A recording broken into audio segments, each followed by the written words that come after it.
Welcome everyone to the Wednesday morning series. Kristin Snowden joins me again today. It's so great to see you, Kristin. Thank you. Thanks for having And me. and what do you have for us today?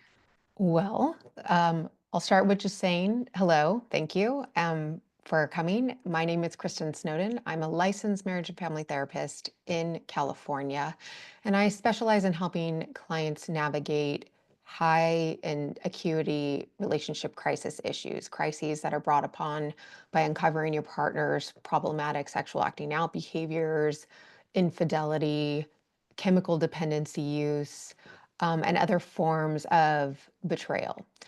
Um, my goal is to always help you develop a language for understanding the nuances of what goes on when you uncover these kind of relational catastrophes.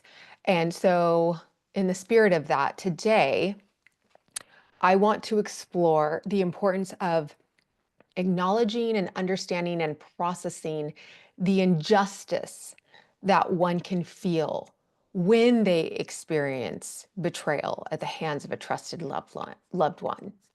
So ask yourself this: do you ever find yourself constantly overwhelmed or just consumed by the feelings of extreme anger, resentment, even bitterness after having discovered your partner's addiction or infidelity? Well, you're definitely not the only one, and it's considered very normal. So normal that they've actually created a diagnoses for that experience that you're having, and it's called post-traumatic embitterment disorder. Mm.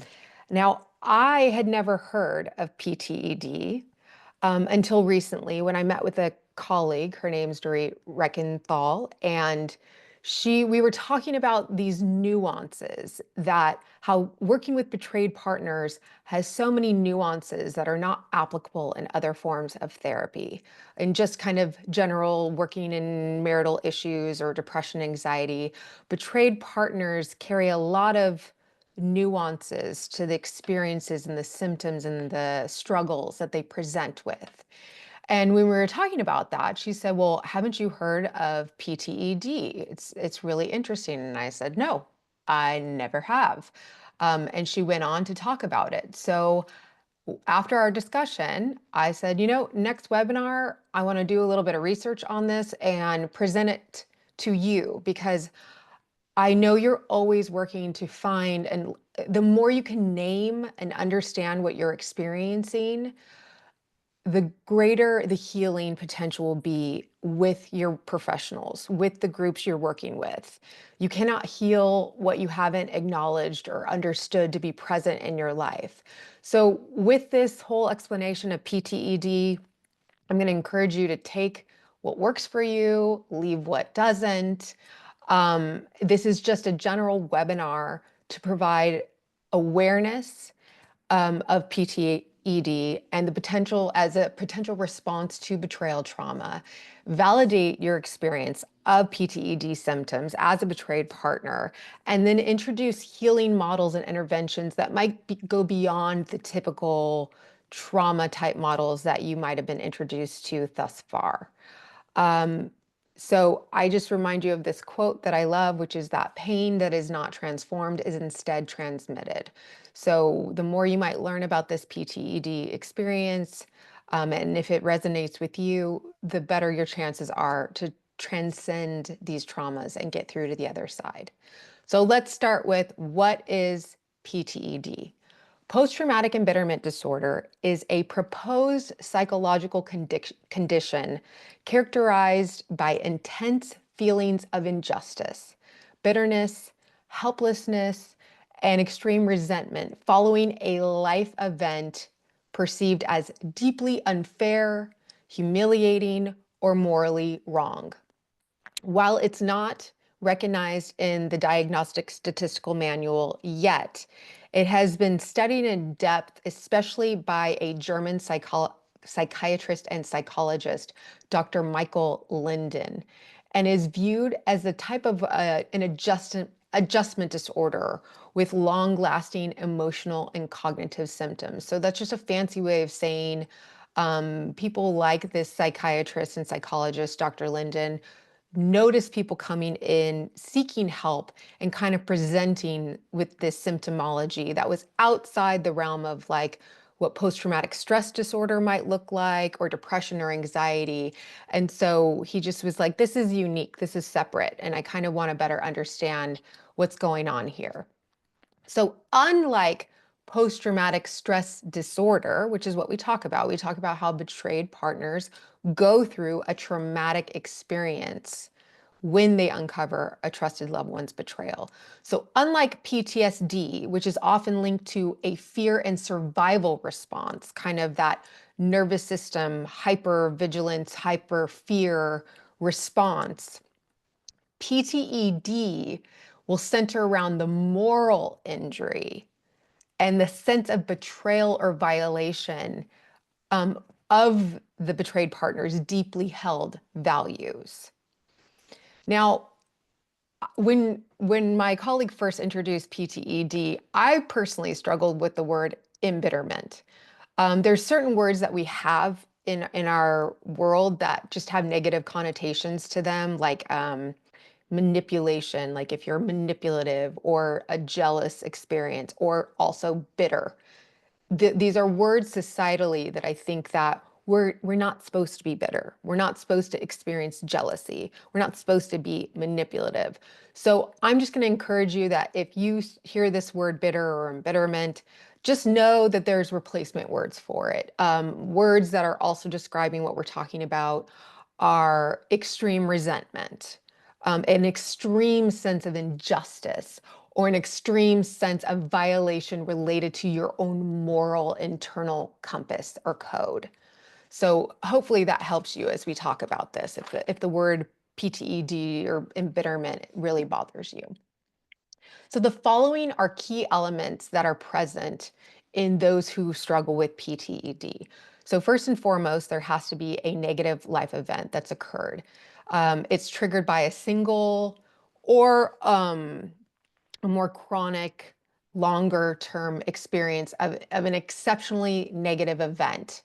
For betrayed partners, it could be the event of uncovering your partner's secret double life, a life of secret porn use or online nefarious behaviors, multiple infidelities, paid sex, etc. Um, and then another characteristic or element is that the betrayed partner perceives an extreme sense of injustice. They'll view the event that has occurred to them as unjust, a severe breach of trust, a significant level of humiliation, and strong emotions like anger, bitterness, and resentment. Another element is that the betrayed partner finds his or herself consumed with the state of embitterment. A core symptom is bitterness, resentment, often accompanied by feelings of helplessness and a strong sense of victimhood. A few other elements is there's blame.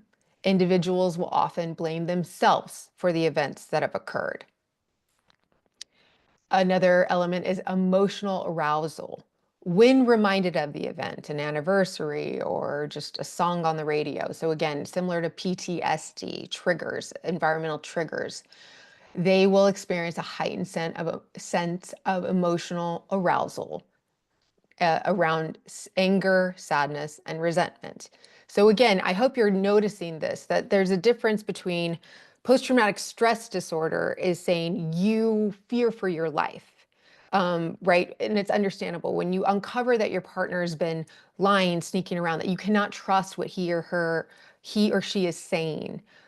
There's this fear around, if I can't trust you, what else are you lying about? Who are these people that you're bringing into my life? Are they dangerous to me and my family? Can I trust you to make safe decisions for our children, for our well-being? So that's like in the trauma realm of my safety is being threatened. But PTED focuses on the moral injury of the anger and the resentment that you experience from the injustice of what's happened to you. So hopefully you can delineate between those two. Another key element that is present, and by the way, has to be present for any kind of mental health diagnosis, is an impairment. So the PTED symptoms that are present lead to significant impairment in various areas of your life, including your work, your relationships, your daily activities.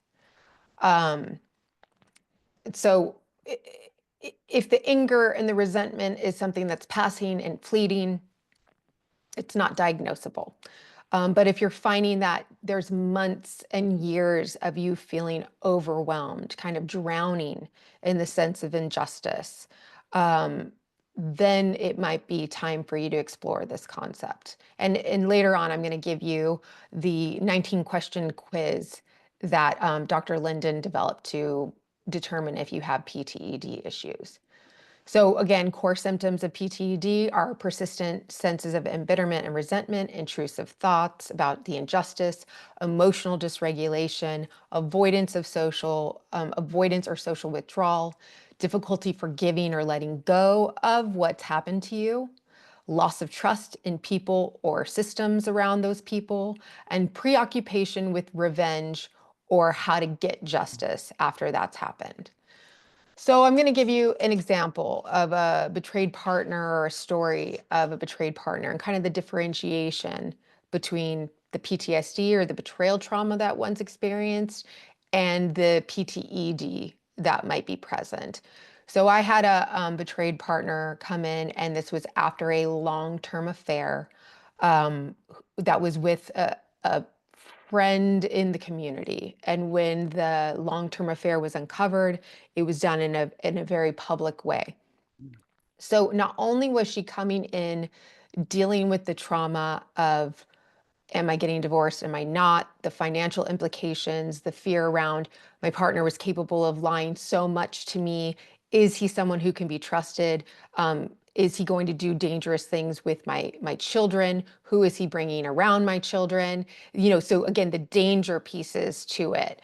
Had been gaslighted and manipulated for so many years, having her unable to figure out what's right or wrong, what are healthy consequences or boundaries. Can my instincts keep me safe? How do I keep myself safe, right? That's the PTSD categorizations of the struggles that she's experiencing.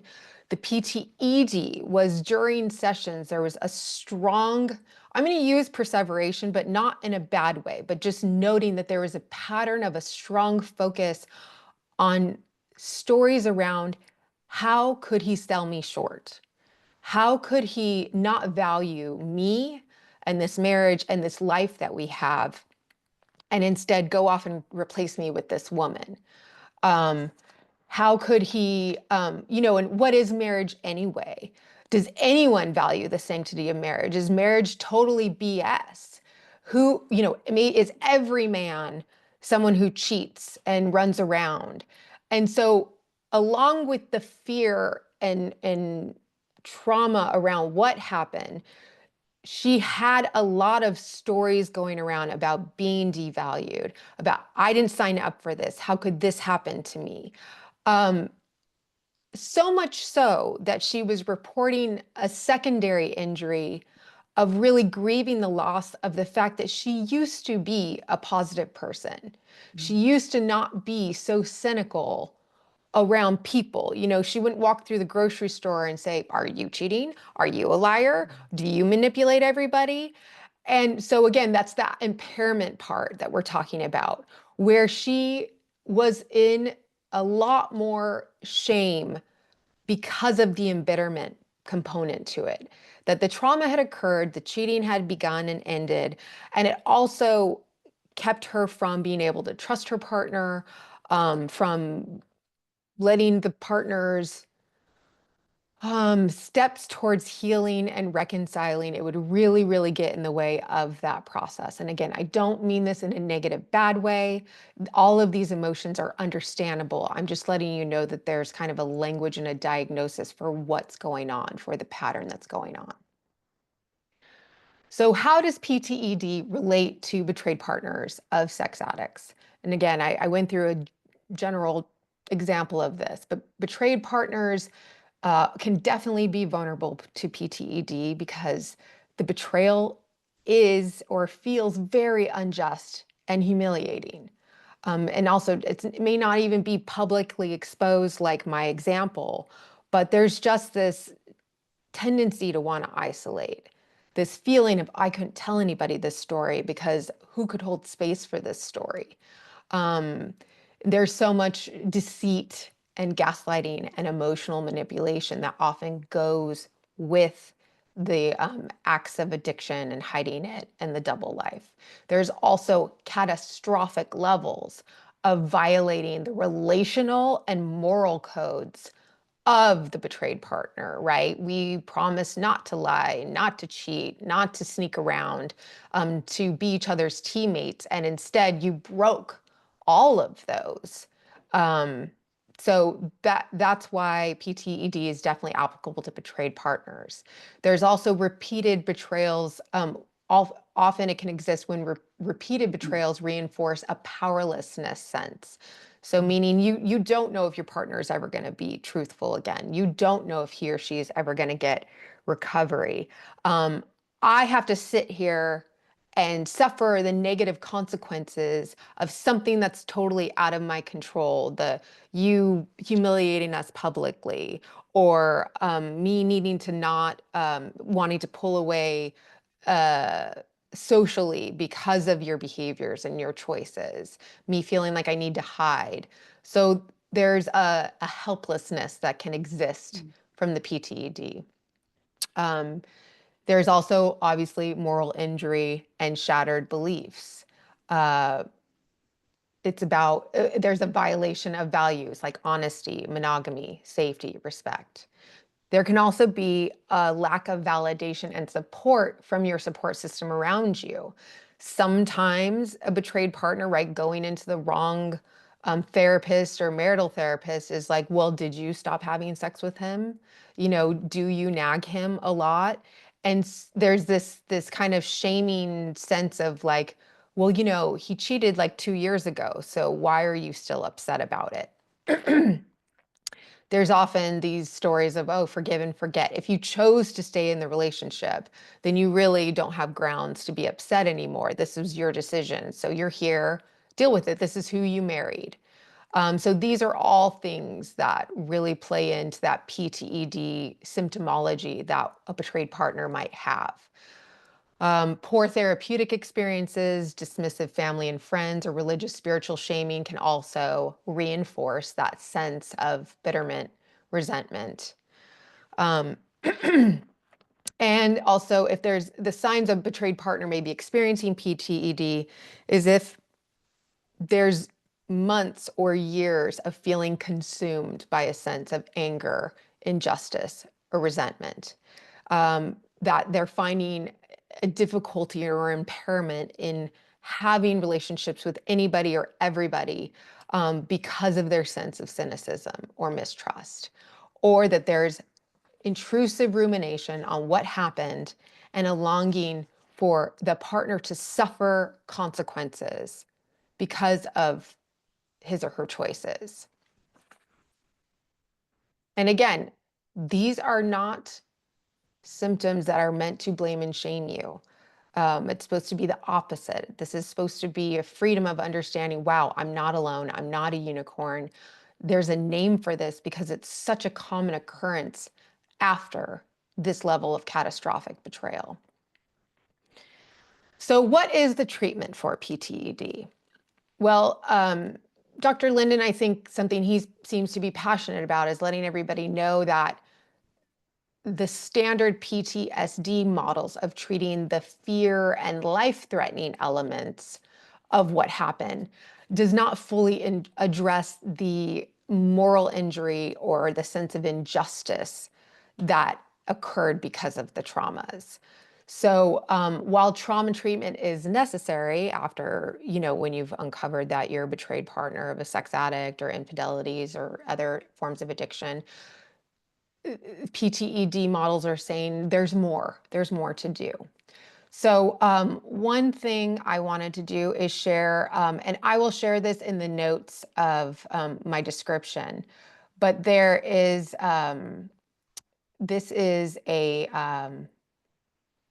post-traumatic embitterment disorder self-rating scale. And can you see this, Tammy? Yes. Okay. So Dr. Linden developed a 19 question scale. There was a 19 question scale to just kind of set you down the path of saying, is this something that I'm struggling with? And, I'm reading this from working with betrayed partners for over a decade, and it's kind of like, yes, yes, yes, right? The hurt, did something happen recently that's hurt my feelings or caused severe resentment? Do I have a negative and noticeable change in my mental well-being? Do I feel like it's unjust or unfair? Do I think about it over and over again? Do I get really upset when I'm reminded of it? Do the triggers harbor thoughts of revenge, like he or she, the person who did the betrayal, deserves bad things to happen to them. They deserve negative consequences, things that make me feel helpless or disempowered. So again, I'll link this in my description, but I think most betrayed partners are going to find that they're going to answer yes to a lot of these things. And And again, it's probably not yes on the extreme side I mean, because I saw like zero or really right. extreme. So probably, especially early, and I didn't mean to interrupt, but like as you're looking Yeah. at that, I was like, I could see them going like, yes, with a marker right on Yeah. down the extreme.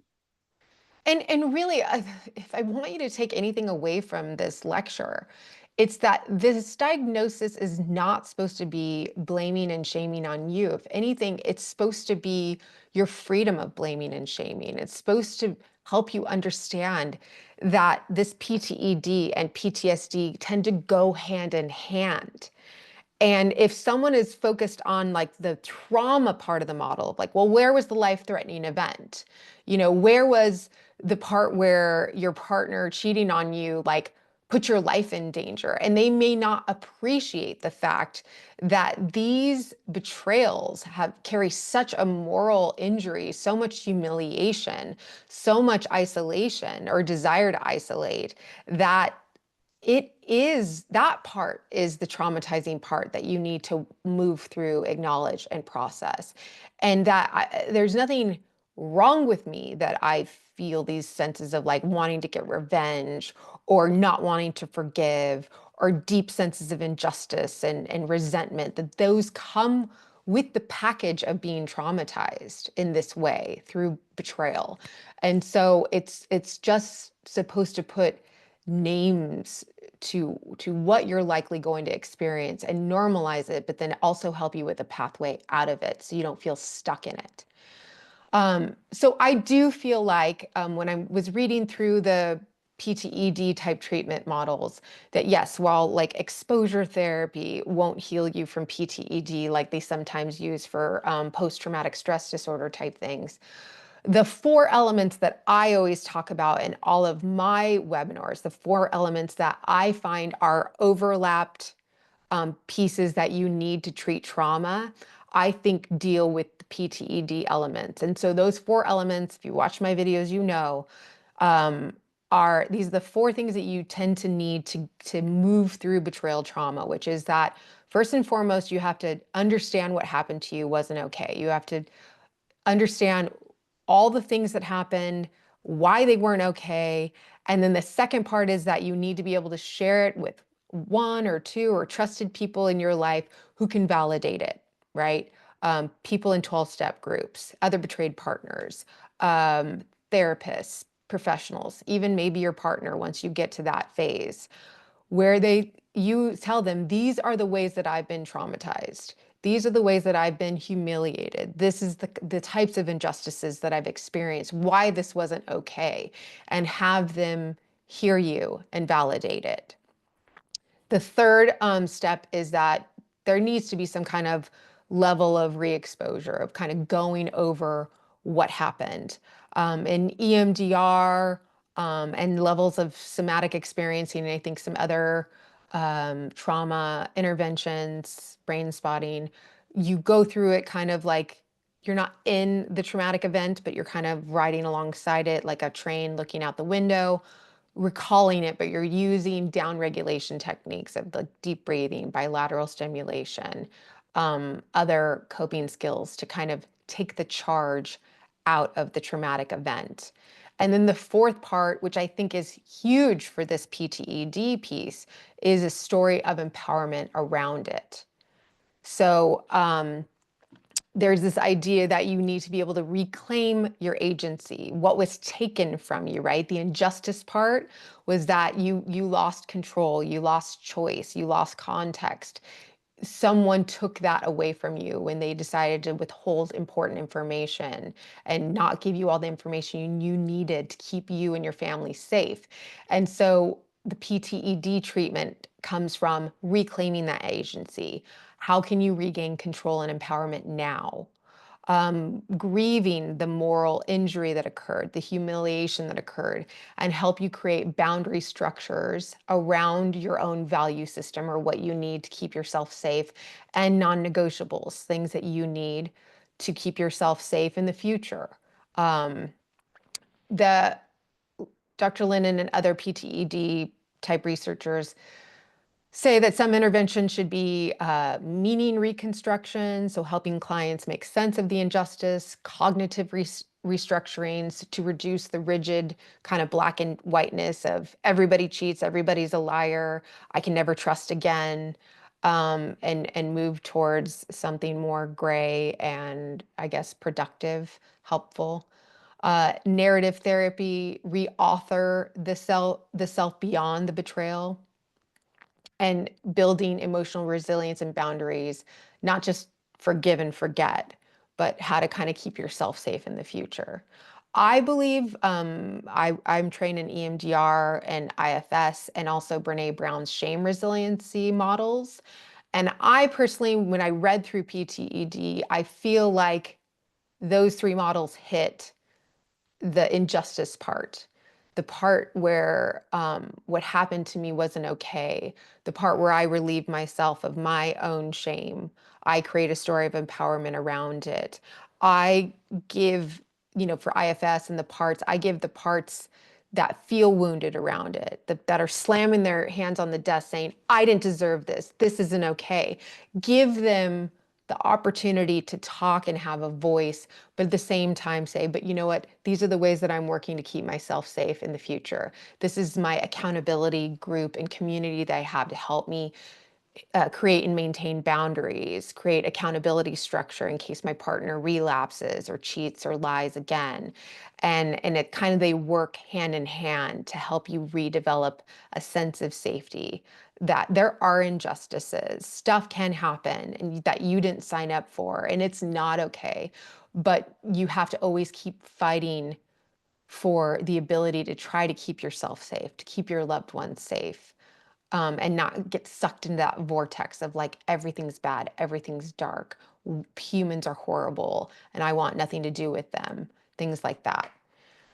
So I'm just going to close with saying that if this webinar has resonated with you, I always encourage people to, you're going to love this, but I always say find a group, because there is nothing more relieving like symptoms of PTED than sitting in a group of betrayed partners who feel safe to talk about the way that they've experienced injustices, the catastrophic betrayals they've experienced, the devastation, the lack of trust, the cynicism.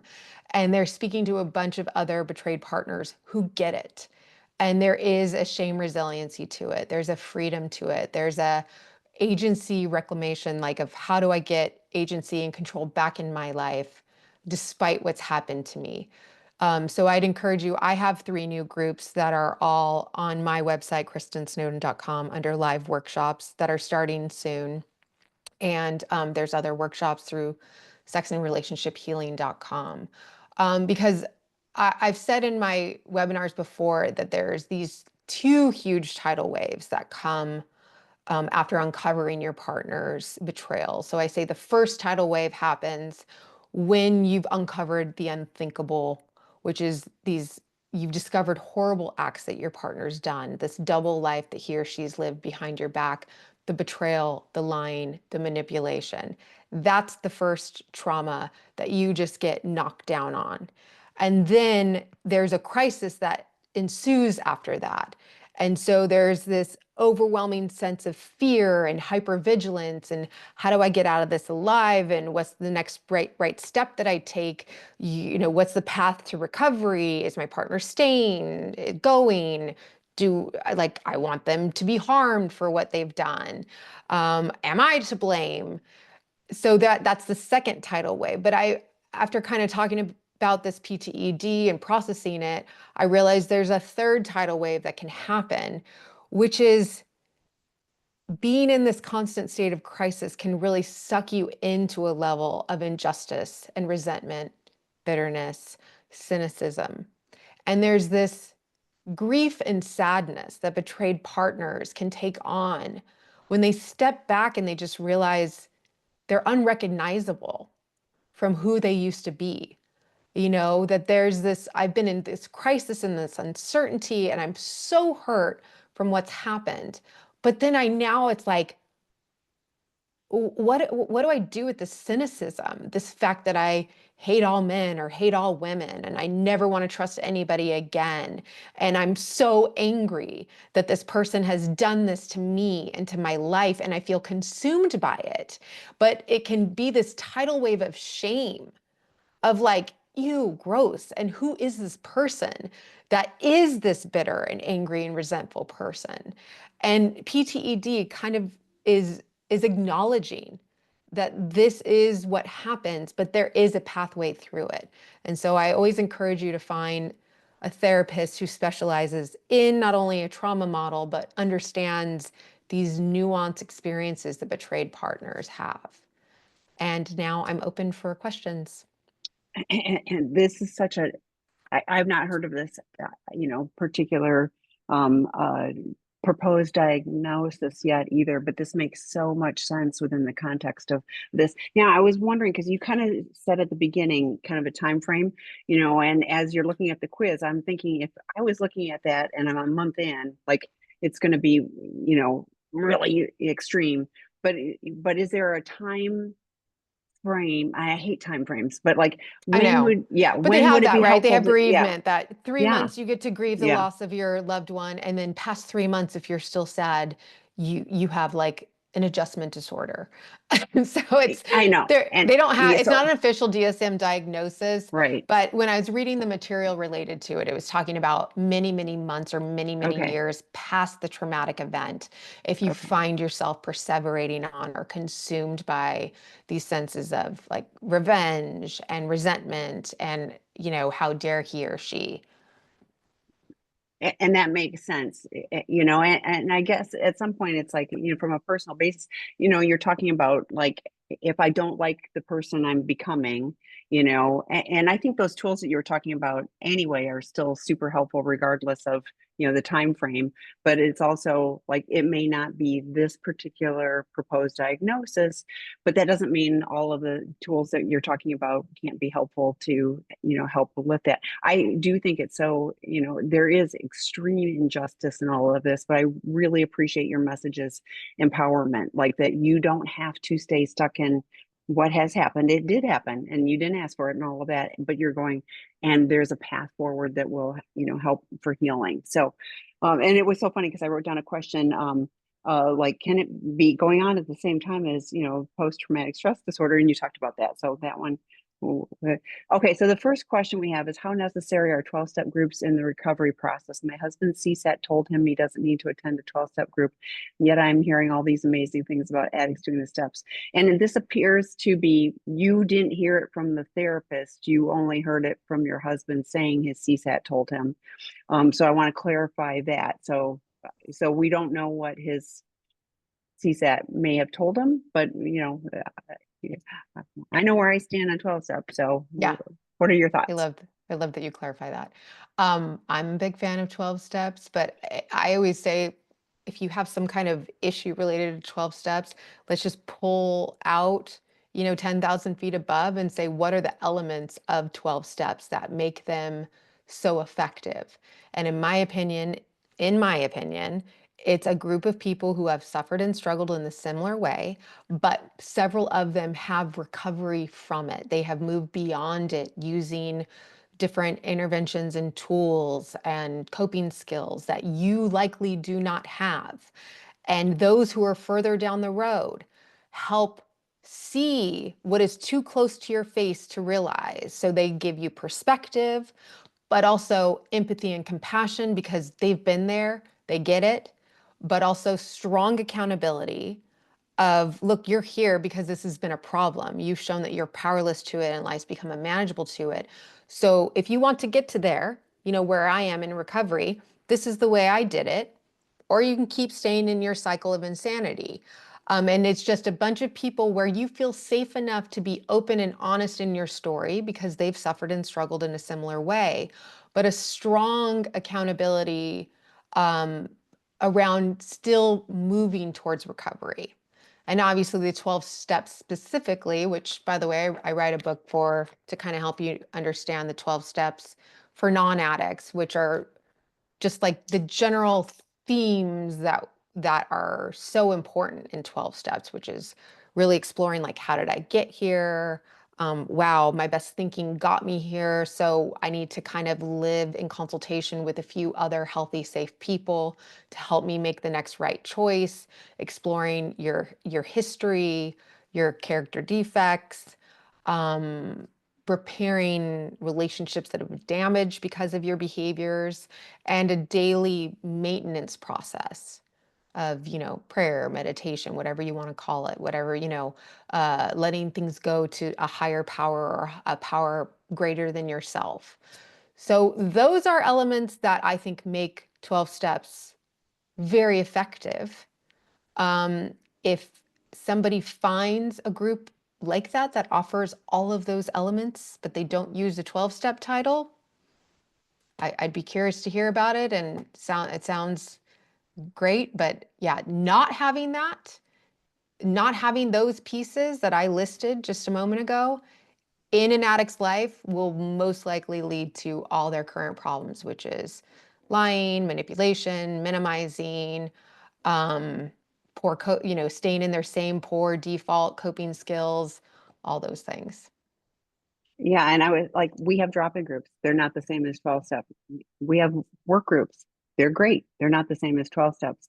And I don't care how brilliant the CSAT is of seeing a therapist once a week for 50 minutes for a 24/7 issue that is decades old is not enough. And so I'm going to flip it to, what are you doing, partner, to take care of you when you've got someone who's resistant to some aspects? I was also thinking, I would be curious about what the rest of the sentence or the context could have been of, like, I don't want to go to 12 step, but okay, well then here are all the other things, group therapy, a couple times a week, and like creating what is free in a 12 step program. But like if there's group therapy, like you can get some of those, and accountability and things like that. But there's research on why 12 steps are so unique and helpful on a recovery process. So each person chooses their own path, but partner, take care of you, make sure you've got good boundaries um, uh, for you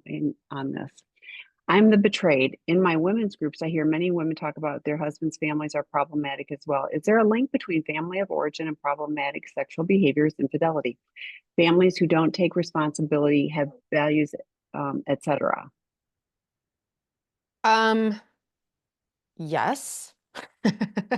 There's always strong, I have some videos, I think, on attachment disorder, or which that's kind of a way of saying that the way that I learned how to attach and connect with people growing up informs the way that I have relationships with people as an adult.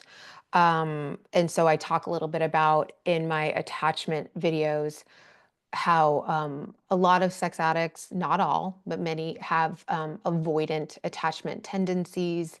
I talk about how, similar to, like, I always ask people when I talk about these things that we learn unconsciously and then we just we just know it because it becomes us. And I asked like, hey, what language do you speak? Well, you speak whatever language your family around you is speaking.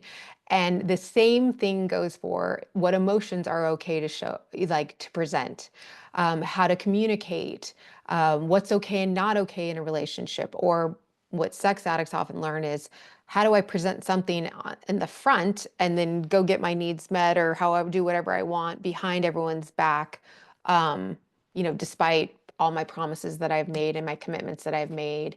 That's learned somewhere. So, yes, that absolutely is the case. I just got this and I have not read it yet, but I've had a lot of people recently raving about, Uh, I don't know if you yeah, can see it, is adult that children. I know it's Yeah. not saying that adult children of alcoholics, but it's also dysfunctional families, which I always think is interesting. And so I've had a lot of my clients who are addicts and have lots of recovery, but they're still finding that they have relationship issues. And they've kind of gone back to run another 12-step group because of it. And they've found that the ACA book really speaks to what you're talking about.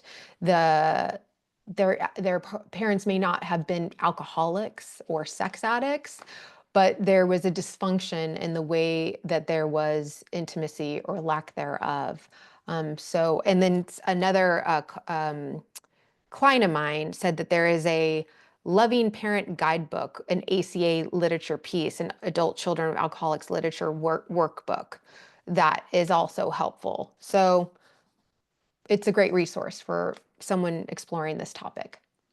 I always say, and this stuff doesn't happen in a vacuum. So, of course, there's stuff, and generational, often trauma, and mental health is still sometimes a taboo subject now, and so generations before, nobody, was going to talk about those things.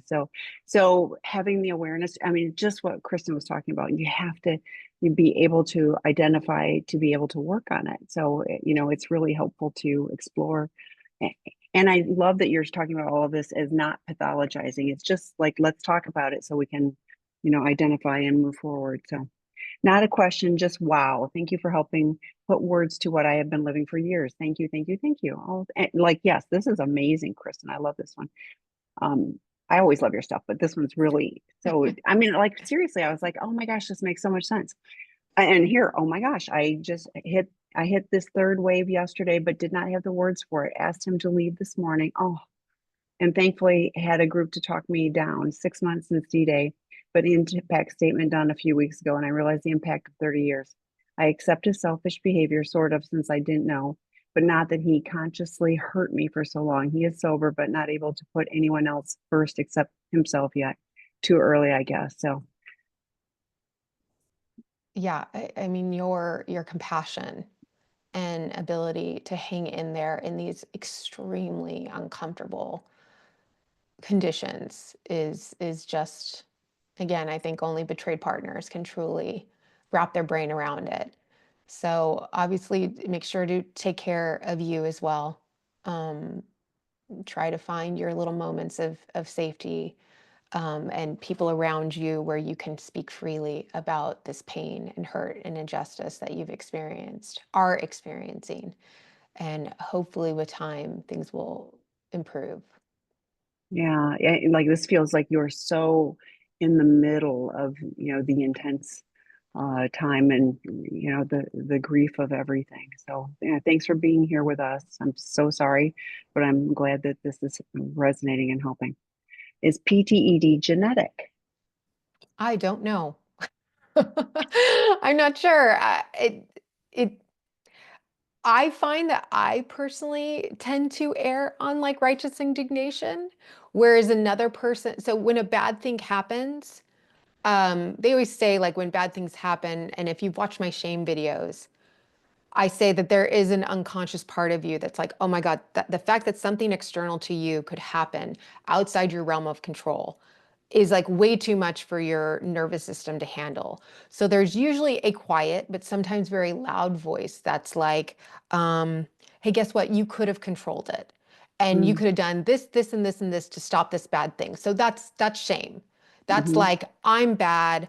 If I was different, better, needed less looked better, was smarter, this bad stuff wouldn't happen to me.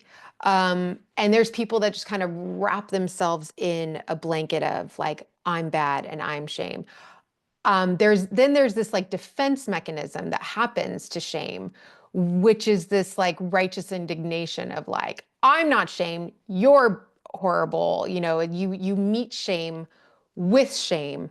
And it's this like, how could you? And this perseveration around like, how dare this happen to me? How dare this bad thing happen? Like I just remember when my mom died of cancer, I was like, God, thank God she didn't die at the hands of a person, because the anger and resentment and hatred I feel towards this cancer is like overwhelming to me. So I personally am someone who processes bad things through, like, I go to anger and resentment. And the story for me is that there's so much more power and anger and resentment than that really scary place of being like in the fetal position on the ground of like, oh my God, scary stuff happens and I have no control of it. And don't get me wrong, that's not bad. It's a personality of someone who that's their default setting, is to get into that fetal position because that's safer for them, to just move to isolation and to move to like, I can't move and I can't think and I can't process.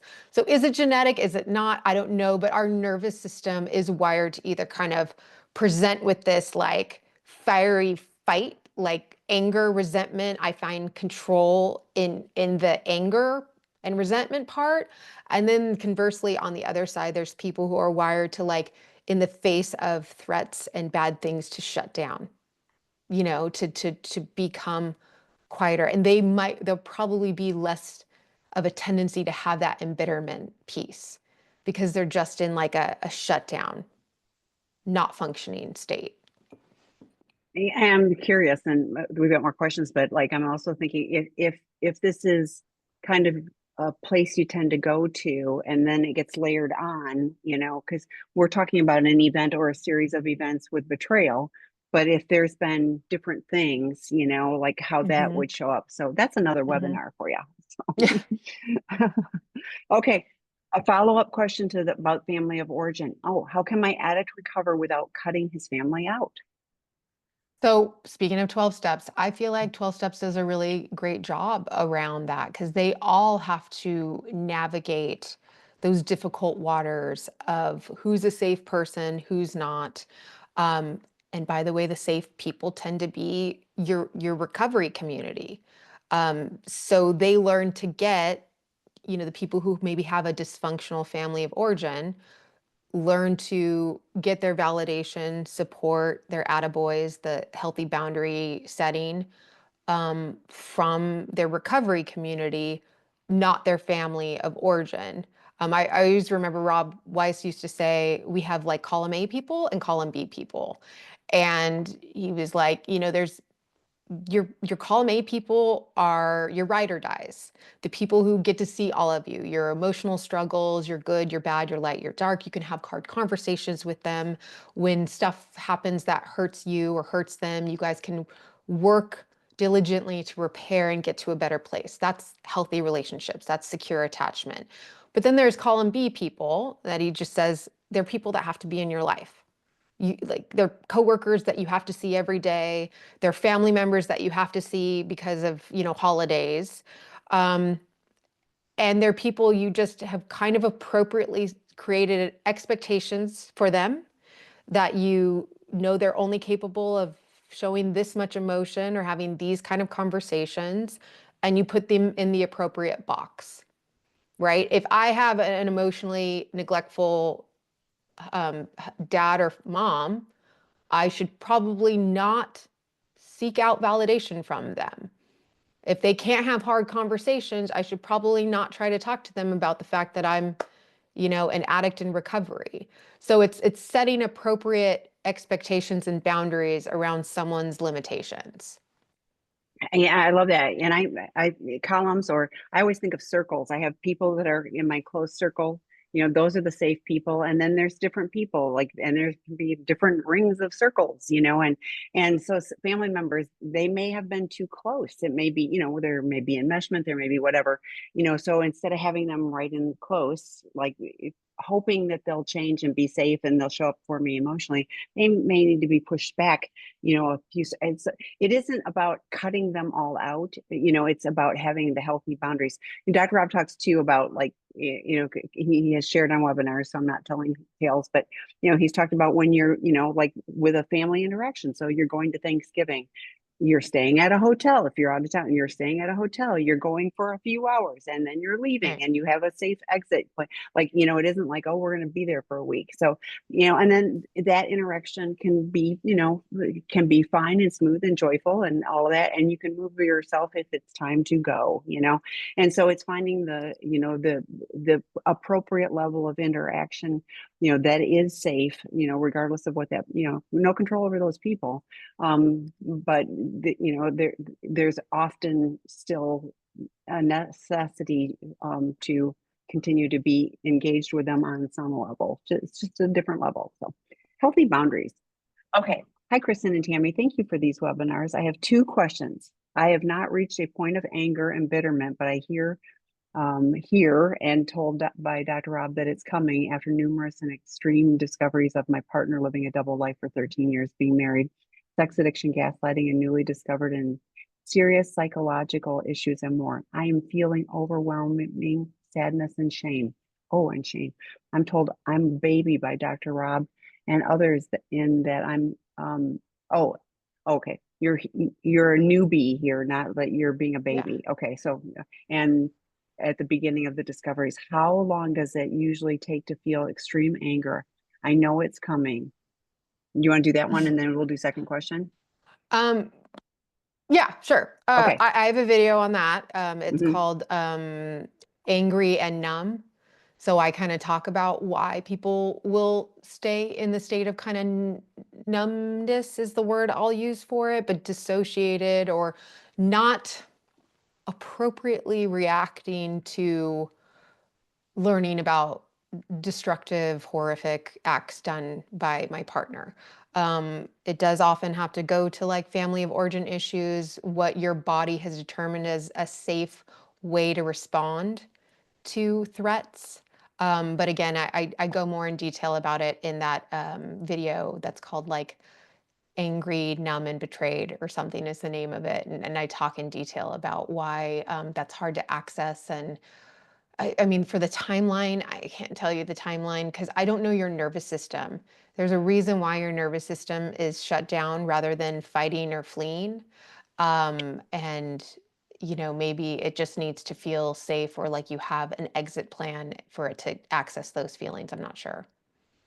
Yeah, and yes, check out Kristen's. Debbie McCrae also talked about that I think it was last Friday. I'm losing track of things. Oh, it's probably the Friday before, regardless. Because I asked the question, I was like, if somebody is just not angry, and she went to there's anger there, but, and they, so they were exploring it in group therapy, and the other people were helping, support bringing that out in a safe place. So, and give yourself grace. It's like, like I believe that if we are willing to do the work, then, it will show up, as you can process it. So, okay, the next part, and I did put an email or some in the chat. So second question, I'm attending your groups and separate 12-step group, but need individual therapist who is trained in these issues. We agree, but cannot find one despite searching. I understand the need to find therapists that have specific training and treatment models, but I can't find any. Do you have resources to find them? Thank you in advance for everything. And I do this, I probably provide 100 referrals a week. I'm not kidding. But I need to know where you're located. So if you email me and tell me I'm a betrayed partner, I'm located here, I will help you find people that are, pro-dependent aligned, that will help you support you in this work. So they're out there, but it really is, I mean, it can be difficult to find, and lots of people, Kristin even talked about it a little bit ago about the, when you're in therapy and they're minimizing and telling you like, well, how often did you have sex with them? And kind of blame shifting onto you, not kind of really blame shifting onto you. So you do want, the right help. And I'm glad you're in our groups. Hopefully you're also participating in our online work groups, for betrayed partners, et cetera, too. But our drop-in groups, are not 12-step, but, I'm subbing in tomorrow morning. We'd love to have you there as well. So Yeah. other thoughts on that? And sometimes these trained therapists are willing to see people in the capacity of life coaches.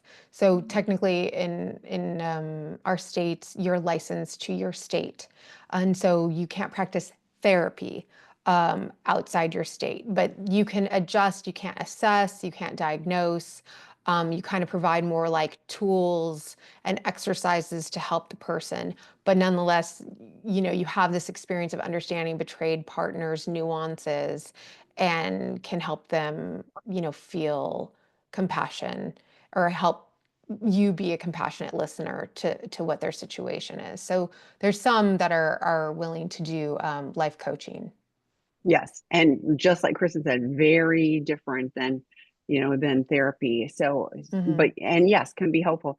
Coaching is, kind of here and moving Yeah, forward. it's in a box. You're not going to be doing, I mean, there can be trauma informed coaching, et cetera, but you're not going to be doing trauma work, because that's Right. really, it needs to be supported by someone qualified with a license like Kristen has, so, and you want the people that can provide the support. So there's help. So like please just hang on to that. There is help. You're not alone.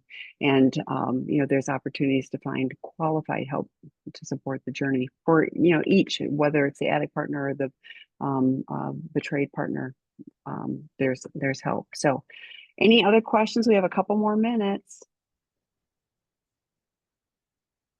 So then I'm going to go back to mine because, on that 19 question quiz, like you're going to post that in notes, but Yeah. they can also go to his website to find that. No, in fact, here I had it here, so let me open it up. Copy, because I can add it in these, right? Yeah, here it is. Please, yeah, Oops. because I thought that would be useful because it was like all really good. And So I then just posted it in the chat too thank for you, everyone. perfect, thank you. Um, yeah, And I'm going so to you'll actually have hit that click. for the chat, and then it'll be in my descriptions as well. Okay, And then so yeah, when you then post it on your site, you can add it to the description as well. will do. I have a holistic psychiatrist that does EMDR, but she does not understand betrayal trauma. Is this helpful or harmful to have her help me with this trauma? I want to know what you mean when you say she doesn't understand betrayal trauma. Um, so, because that's important to me. My question is always like, let's just go with your feelings. Do you walk out of session feeling validated and heard and seen, or do you ever feel like she questions? I don't even know. It's a he or she questions your experiences, or you feel like kind of blamed or shamed. Oh, tells me to leave. Okay, the person's response is she is not trained in betrayal trauma and just tells me to leave my marriage. Um, yeah, so you could, it does EMDR. I guess you could do EMDR with this person to just work on the trauma part. But like I said, this PTED stuff, these elements that come specifically with being in a long-term relationship with someone who's kind of built this double life behind your back, they're going to have a hard time understanding that in a given session, 1 minute you're going to be wishing for your partner's death and then crying over like, how could he or she leave me or do this to me, and how do I repair this relationship? That's a common spectrum of experiences in a short period of time. For me, I know you will figure it out eventually. I will kind of challenge a person by, let's setting up the facts. Has this person relapsed? Is this person willing to be recovery? This is the person's response to you in your state of pain. Is it helpful or hurtful? And let you figure out what's working for you. So I don't know, is it helpful or harmful to leave her, to have her help me with this trauma? You have to ask yourself, how do you walk out of these sessions and feel afterward? Yeah, I'm going to leave it at that because, yeah. Okay. Thank you so much. Thanks for the great questions, everyone. This will be posted on the websites and join us again next week. I don't even remember. I've got so many different things going on. So watch the schedule. There's so many special edition things going on. So check the schedule for accuracy. So thanks, everyone. Thanks, Thank Kristin. you, everyone. Thanks for having me.